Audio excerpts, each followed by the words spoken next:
بالحائرين ضياء. Assalamualaikum warahmatullahi wabarakatuh. Bismillahirrahmanirrahim. Alhamdulillahirabbil alamin. Wassalatu wassalamu ala asyrafil anbiya'i wal mursalin sayyidina maulana Muhammadin wa ala alihi wa sahbihi ajma'in. Amma ba'd. Fa ya ayyuhal hafidhun wal hafidhat usikum wa nafsi bitaqwallah faqad faza al-muttaqun. Harus ingat bahwasanya apa tujuan Allah Subhanahu wa taala menciptakan kita semata-mata hanya untuk beribadah kepada Allah Subhanahu wa taala. Sebagaimana firman Allah, wa ma khalaqtul jinna wal insa illa liya'budun. Tidak sekali-kali aku ciptakan jin dan manusia kecuali hanya untuk beribadah kepada Allah Subhanahu wa taala. Ibadah bentuknya ada yang mahdoh, ada yang ghair mahdoh. Yang mahdoh yang sudah ada tuntunannya, syarat rukunnya. Yang ghair mahdoh banyak sekali. Yang mahdoh diantaranya adalah sholat 5 waktu yang difardukan kepada kita semua. Kita diwajibkan menunaikannya dan berusaha untuk melaksanakannya dengan sebaik-baiknya, sehingga akhirnya dari sholat tersebut kita bisa merasakan kedekatan kita dengan Allah Subhanahu wa ta'ala sebagai pencipta, sebagai Tuhan. Juga merupakan bukti bahwa kita adalah hamba Allah. Saking pentingnya sholat sehingga Rasulullah SAW bersabda, al-ahdu alladzi bainana wa bainahum as-shalah, faman taraka as-shalah faqad kafar. Yang membedakan kita dengan orang-orang kafir adalah sholat. Barang siapa yang meninggalkan sholat, maka dia telah kafir. Meninggalkannya bagaimana ininya alasannya, ulama mendefinisikannya macam-macam. Kapan ketika sudah jatuh sebagai kafir karena takut sholat? Ketika sudah ingkar, mengingkari bahwasanya sholat itu wajib, kemudian dia mengatakan sholat tidak wajib, maka dia sebetulnya termasuk daripada kategori murtad. Kalau meninggalkannya karena malas, kategorinya belum kafir. Maka sungguh ada ancamannya. Barang siapa meninggalkan sholat, Allah ancam dengan 12 azab. 3 di dunia, 3 di ketika hendak meninggal, 3 di kuburan, 3-nya di akhirat. Karena pentingnya sholat. Bahkan sama Habib menjelaskan bahwasanya rumah yang ada anjingnya, malaikat rahmat tidak akan memasuki rumah tersebut. Rumah yang di dalamnya ada orang yang tidak sholat, padahal dia muslim, bukan hanya malaikat rahmat gak mau masuk ke dalamnya, rahmat Allah pun gak bakal turun ke dalam rumah tersebut. Yang turun adalah anak Allah Subhanahu wa ta'ala. Maka hati-hati bapak-bapak, ibu-ibu yang punya kos-kosan, yang punya kontrakan, yang punya rumah minimal. Di dalam rumah tersebut paling tidak orangnya harus sholat. Kalau nggak ada yang sholat, bahaya sekali. Apa azab Allah 3 ketika hidup di dunia? Yang pertama adalah Allah cabut kesolehan atau cahaya mata solehnya dari wajahnya. Orang yang meninggalkan sholat dengan sengaja, jahidan, meninggalkan sholat dengan sengaja karena kesal, karena protes, ngerasa hidupnya begitu-gitu aja, kesel, dia nggak sholat. Ngapain sholat? Maka Allah seketika itu akan cabut cahaya kesolehan dari wajahnya, sehingga orang yang melihatnya angker. Dan kata orang yang paling hitam, orang Afrika, ketika dia sholat kena wudhu, hitamnya tuh hitam bercahaya. Beda dengan udah hitam gak sholat, dilihatnya itu menakutkan. Karena Allah cabut.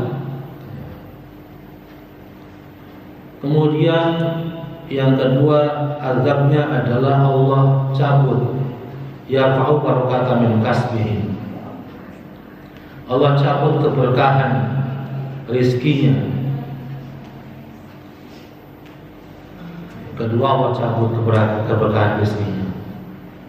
Dia punya gaji, punya penghasilan 1 bulan 1 miliar, tapi utangnya 3 miliar. Berusaha kesana kemari siang malam, gak ada berkahnya. Yang serem lagi yang ketiga, Allah cabut haknya sebagai muslim.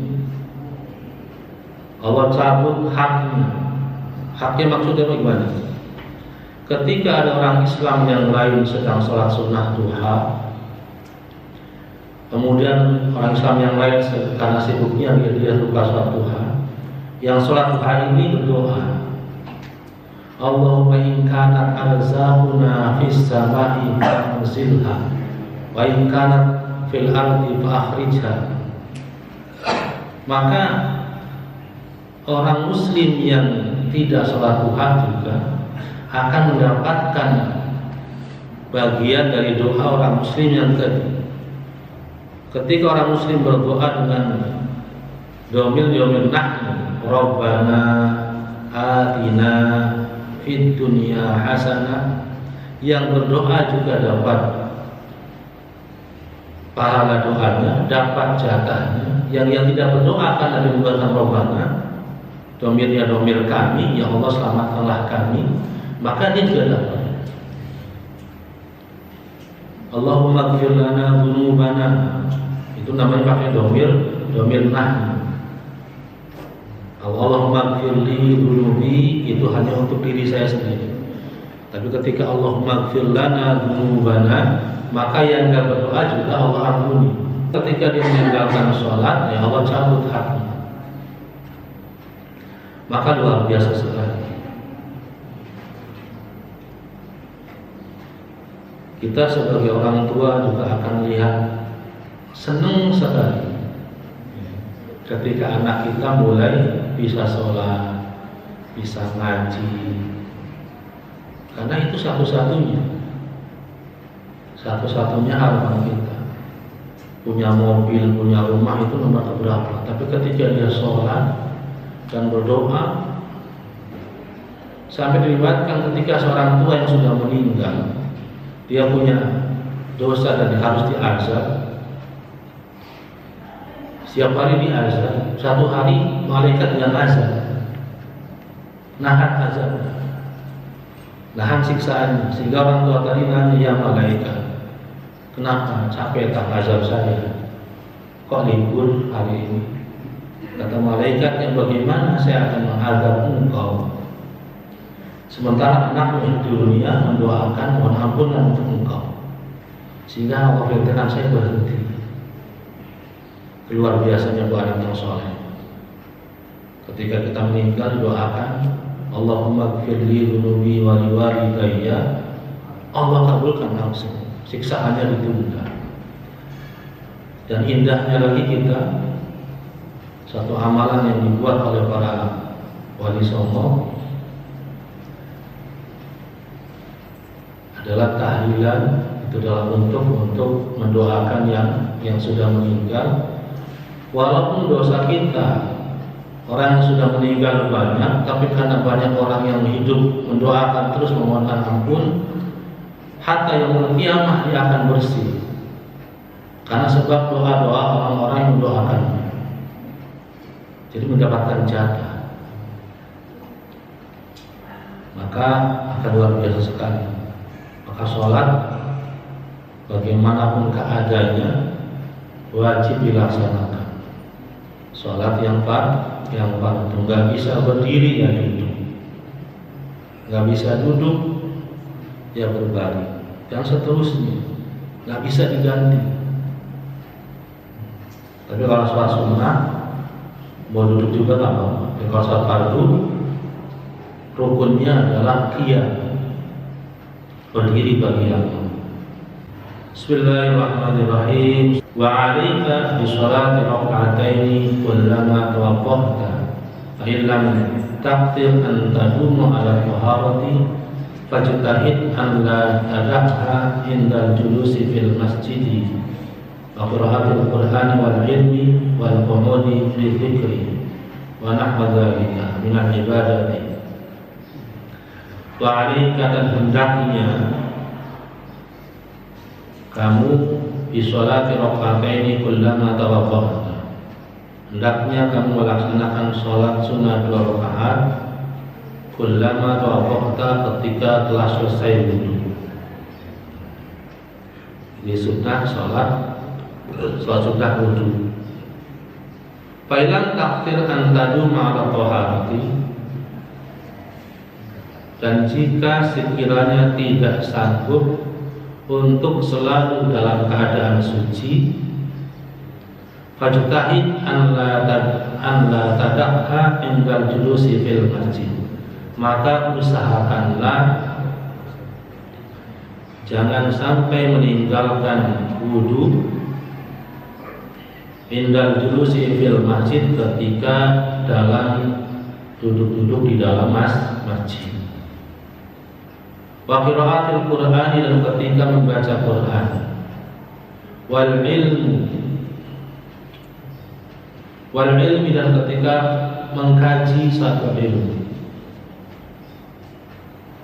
Wal qu'udi bil dzikri, dan ketika duduk untuk berzikir. Wa nahwa dzalika minal ibadah, dan yang lain-lain daripada bentuk-bentuk ibadah. Jadi kita dianjurkan untuk sholat sunnah wudu setiap selesai berwudu. Kemudian juga dianjurkan untuk selalu suci dari hadas, yaitu dengan selalu mendawamkan wudu. Kalau sekiranya nggak sanggup atau belum bisa, maka hendaknya jangan meninggalkan kondisi badan yang suci dari hadas tadi ketika di dalam masjid. Walaupun di dalam masjidnya mau ngapain, mau ngobrol, mau rapat, usahakan ketika duduk di dalam masjid dalam keadaan berwudu. Apalagi ketika di situ kita membaca Quran.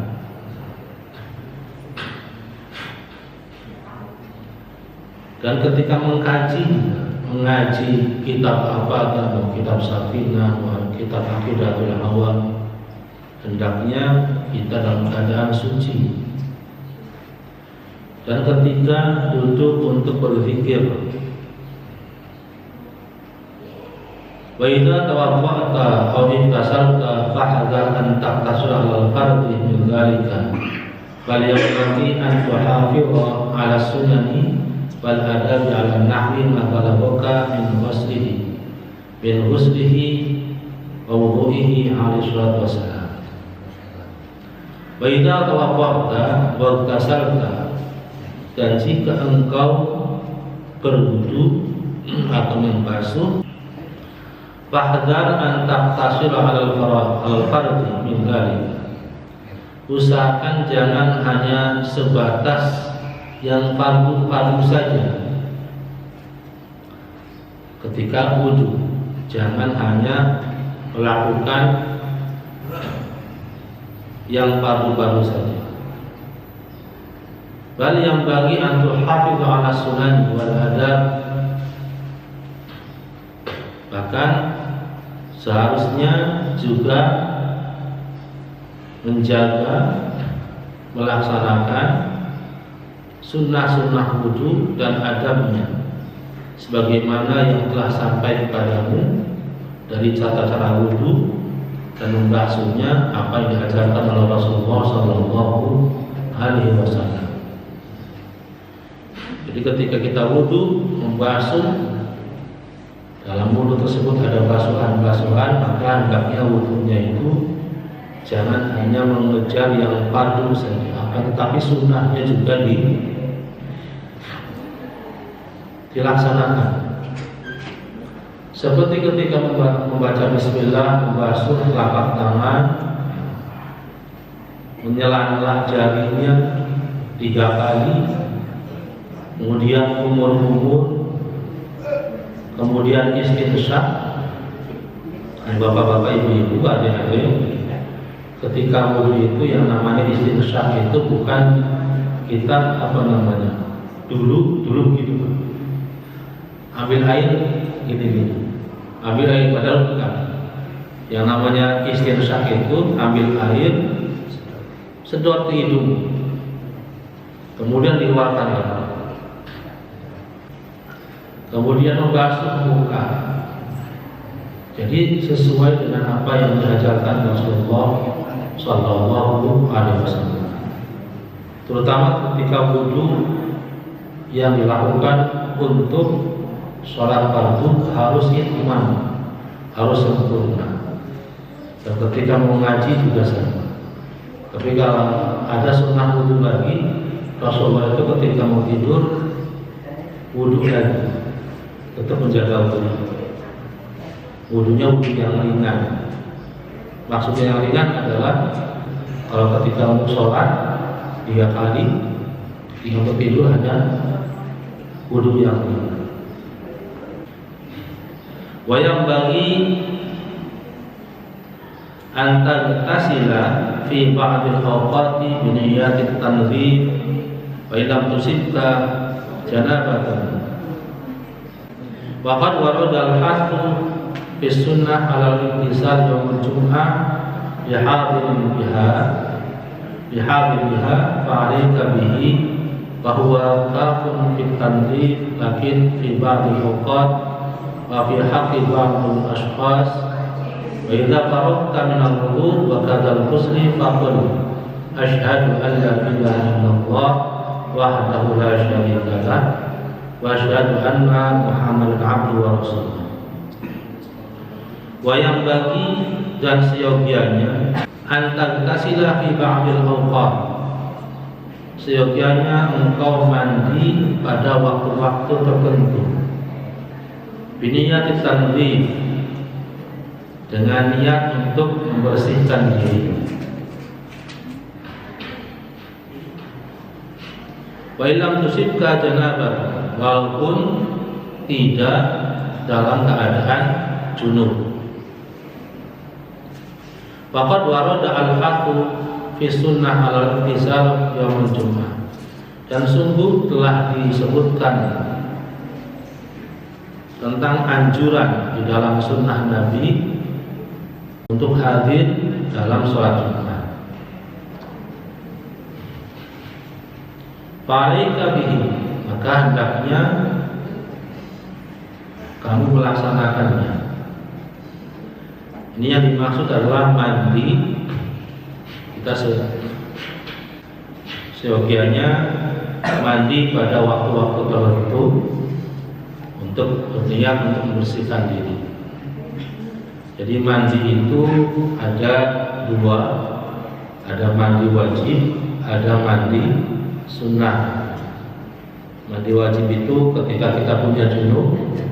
Mandi sunnah itu mandi yang sama dengan mandi wajib, ininya, bahasanya, tapi sunnah. Hukumnya diantaranya adalah mandi ketika untuk sholat Jumat. Dan dilaksanakannya ba'dal fajri. Jadi kalau kita bangun malam Jumat jam 3, kita mandinya niat sholat Jumat untuk hadir sholat Jumat, maka nggak sah. nanti habis sholat subuh baru bisa ba'dal fajr. Dan untuk kebersihan, kesehatan, mandi minimal sehari 2 kali, mandi pagi dan mandi sore. Kemudian dijelaskan lagi, para dokter menjelaskan mandi pagi itu wayah yang bagusnya kapan? Jam 3 pagi atau 1 jam sebelum subuh dan 1 jam sebelum matahari terbit. Itu waktu mandi pagi yang bagus. Dia bangun pagi jam 3 sudah bangun, atau jam 2 bangun, kalau kuat badannya mandi segera. Karena khasiatnya luar biasa. Orang yang biasa mandi pagi hari jam 3 itu daya tahan tubuhnya kuat, antibodinya kuat, anti stres. Biar ada masalah banyak kayak apa, tenang aja karena dibentuk dari situ. Kemudian yang kedua adalah awet muda. Jadi kalau pengen awet muda, bangun jam 3 mandi. Jadi mandi pagi yang baiknya adalah paling tidak sebelum matahari muncul, sebelum isyraq. Kemudian sorenya adalah qabla maghrib, sebelum azan maghrib. Jam 5, setengah 6 itu bagus untuk mandi sholat. Adabnya bagaimana masuk kamar mandi? Sebelum masuk kamar mandi baca doa dulu, bukan ketika masuk kamar mandi. Sebelum baca doa dulu, kemudian yang dilangkahkan adalah kaki kiri dulu. Dan ketika melepas baju baca doa, tapi dalam hati, Bismillahirrahmanirrahim, la ilaha illa huwa. Biar tidak ada yang melihat, mata-mata yang tidak bisa kita lihat, tidak bisa melihat aurat kita. Dan jangan lama-lama di kamar mandi sambil nyanyi-nyanyi. Karena kamar mandi itu WC tempatnya setan mengerti jin. Jam 6 sore sampai jam 12. Kalau mandi pakai air hangat. Pokoknya ketika mandi habis maghrib itu adalah penyakit rematik, apalagi bukan akan datang. Dianjurkan kita juga mandi sebagian waktu. Wa idza faragta minal wudu wa kadzal ghusl. Dan jika telah selesai wudu ataupun selesai mandi, maka kita dianjurkan mengucapkan syahadat, asyhadu an la ilaha illallah wahdahu la syarika lah wa asyhadu anna Muhammadan abduhu wa rasuluh. Kalau setelah wudu ada doanya, asyhadu an la ilaha illallah wahdahu la syarika lah wa asyhadu anna Muhammadan abduhu wa rasuluh. Allahumma ij'alni minal mu'minin waj'alni min ibadika sholihin. Doa setelah wudu. Diteruskan seperti itu. Tapi ketika selesai mandi, bacanya hanya syahadat saja. Asyhadu an la ilaha illallah wahdahu la syarika lah wa asyhadu anna Muhammadan abduhu wa rasuluh. Itu didawamkan. Doa yang kita boleh menatap langit adalah doa ketika selesai wudu. Doa di luar itu tidak dianjurkan untuk dongak. Hanya doa setelah wudu saja yang dianjurkan untuk melihat langit. Kalau yang lainnya, kenapa? Dalam sebuah hadis Rasulullah SAW meriwayatkan, ketika seorang hamba berwudu kemudian dia menyempurnakan wudunya dengan sempurna, tsumma rafa'a yadayhi ila sama, kemudian mengangkat tangan ke langit dan melak ke langit. Futihat lahu abwaab as-samaa'i sab'a. Allah bukakan baginya 7 pintu langit dibuka. Maka pernah saya ceritakan, ada seorang pemuda jomblo, nggak laku-laku, udah wayangnya nikah nggak laku-laku, kerjaan udah mapan, nggak ada cewek yang senang. Akhirnya datang ke Pak Kiai, saya pengen nikah tapi nggak. Bagaimana ya? Ya sudah, kamu ini aja, dawamkan wudhu, batal wudhu. Selesai wudhu baca doa dan ingat ke langit. Asyhadu an la ilaha illallah wahdahu la syarika lah wa asyhadu anna Muhammadan abduhu wa rasuluh. Allahumma ij'alni minal muttaqin wa ij'alni min ibadika sholihin. Itu aja. Dan lihat ke langit. Sampai seminggu 2 minggu datang ke kakeknya manggil, kenapa? Mau nikah? Nggak tertarik. Kenapa nggak tertarik? Perempuan di dunia nggak ada apa-apa, nggak ada apa gimana? Ketika 40 itu terakhir, Allah bukakan langit, bidadari kawin-kawin, melihat bidadari terus lihat perempuan dulunya, ya nggak ada apa-apa. Sampai akhirnya meninggal. Jadi ini jodohnya bidadari. Jadi ketika berdoa, ketika selesai wudhu, ya itu namanya dikasap ya. Allah kasap matanya, dibuka pandangannya, luar biasa.